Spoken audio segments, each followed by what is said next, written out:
দেশের রাজনৈতিক অবস্থা আমরা লক্ষ্য করতেছি।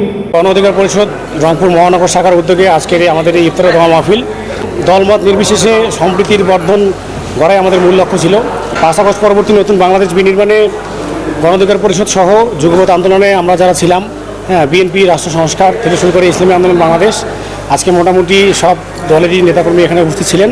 রংপুরের যে রাজনৈতিক পরিবেশ আপনারা সবাই জানেন যে রংপুরের আমাদের বীর শহীদ জুলাই যোদ্ধা থেকে শুরু করে আমাদের যে শহীদ হয়েছেন আবু সাইদ, এই আবু সাইদের রক্তের উপরে দাঁড়িয়ে, আবু সাইদ সহ বাংলাদেশের সকল জুলাই যোদ্ধাদের রক্তের উপরে দাঁড়িয়ে আজকের এই নতুন বাংলাদেশ, এই নতুন বাংলাদেশ বিনির্মাণে কতভাবে কাজ করতে চাই, সেই জন্যে আমাদের আজকের এই ইফতার। গণ অধিকার পরিষদের সভাপতি জনাব নুরুল হক নূর যে বার্তা দিয়েছেন যে দল নয়, মত নয়, সবার আগে বাংলাদেশ, সবার আগে বাংলাদেশ, সবাই মিলে করবো দেশ। আজকে আমরা যেটা আয়োজন করছি, আমাদের স্থানীয় নেতাকর্মীরা এবং বিভিন্ন দলের রাজনীতিবিদরা এবং সমাজের বিশিষ্ট ব্যক্তিবর্গ নিয়ে সব মিলে আপনাদের উপস্থিতি স্বতঃস্ফূর্তভাবে পাইছি।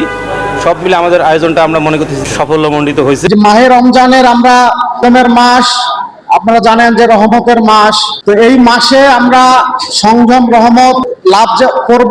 তার পাশাপাশি আমরা জানি বাংলাদেশে এক ধরনের রাজনৈতিক, এক ধরনের স্থিরতা, এক ধরনের পালাবদল চলে আসলো, কিন্তু গণ অভ্যুত্থান পরবর্তী সময়ে আমরা যেটা দেখলাম যে একটি দল বা একটি গোষ্ঠী এই গণ অভ্যুত্থানের পুরো ফল এবং নেতৃত্বকে নিজের দিকে বা কুক্ষিগত করার পায়তারা করেছে।